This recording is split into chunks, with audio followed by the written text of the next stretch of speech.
Meu nome é Erilyn Gaia, tenho 22 anos, nasci em Belém do Pará, Brasil, sou formada em Estética e Cosmética e estou aqui em Portugal há 5 meses. E a minha história começa aqui. Eu morava neste prédio junto com minha mãe e mais uma outra pessoa, e no dia 25 de março de 2012 aconteceu algo que mudou a minha vida. Estávamos eu e minha mãe quando no dia 25 de março acabamos por ser vítimas de arma branca, onde eu fui muito esfaqueada, onde eu levei golpes tanto no abdômen quanto nas mãos, onde romperam os meus tendões, também quanto na cabeça e no rosto.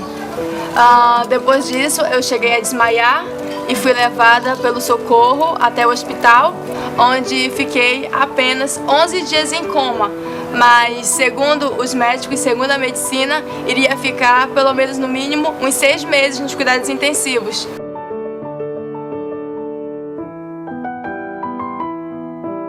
Mas no domingo de Páscoa eu saí daquele coma, e esse já foi um dos primeiros milagres. Os médicos também relataram que, devido a eu ter perdido massa encefálica, eu iria ficar sem andar, sem falar, o meu lado esquerdo iria completamente estar paralisado e não iria também ter problemas mentais e não conseguiria mais mexer as mãos, principalmente o meu lado esquerdo. Ficaria no estado, como eu posso dizer, vegetal. Teria perdido ali muitas coisas, principalmente a memória e os movimentos do corpo.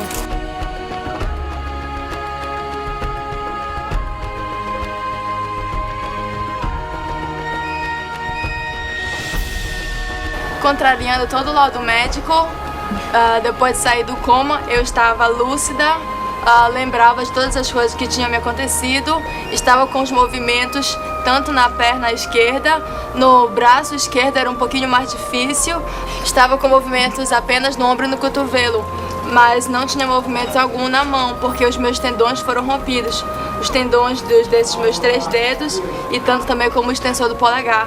E ali não poderia mexer, eu consigo mexer a minha mão, dobrar, fechar os dedos, e aos pouquinhos Deus também vai fazendo um milagre nesta mão. Eu conheço o Evangelho desde que eu nasci, mas nunca quis ter um compromisso com Deus, porque eu achava que eu era muito nova, que eu ainda tinha muita coisa para viver, e quem sabe mais à frente poder ter aquele compromisso com Deus. Então também o que me prendia muito eram as amizades, as festas, os vícios, como bebidas que eu gostava, e aquilo ali fazia parte para mim, era uma coisa como se fosse natural. Então aquilo era como se me prendesse ao mundo em que eu vivia. Eu frequentava a igreja, mesmo assim desobedecendo a Deus, continuo a frequentar a igreja.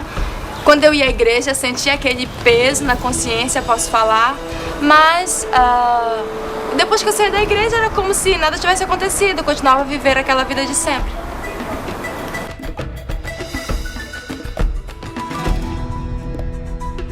Há 5 meses atrás eu não queria vir a Portugal, porque eu sabia que aqui eu não iria conseguir fugir de Deus. Era algo claro que eu tinha na minha mente. Então depois acabei por vir apenas para visitar minha mãe e depois meu pensamento era voltar. Mas foi tudo diferente, porque quando eu cheguei aqui, conheci pessoas onde começaram a me falar de Cristo, principalmente a minha mãe, amigos. E depois, dentro da igreja, com as palavras do pastor, mas não foi o pastor, foi o poder de Deus. Deus começou a trabalhar de uma forma assim imensa, muito grande na minha vida. E eu fui reconhecendo que eu estava em erro, que eu estava em pecado e que a única coisa que poderia me tirar de lá era Deus. E que não adiantaria mais a vida que eu tinha, porque aquilo não fazia totalmente sentido, porque não havia Deus. Então foi ali que eu percebi que só Deus mesmo poderia mudar a minha vida. Um milagre. Eu sou um milagre. Uma conquista. A minha vida. Deus me deu de volta a minha vida. Um objetivo. Ser o testemunho vivo de um milagre de Deus. Uma confissão de fé. Que a partir da minha vida, através do milagre que aconteceu comigo, muitas pessoas vão chegar a Cristo. Porque eu creio que o mesmo milagre que Ele fez na minha vida, o mesmo Deus que Ele foi na minha vida, Ele também pode ser na tua, se você quiser e crer.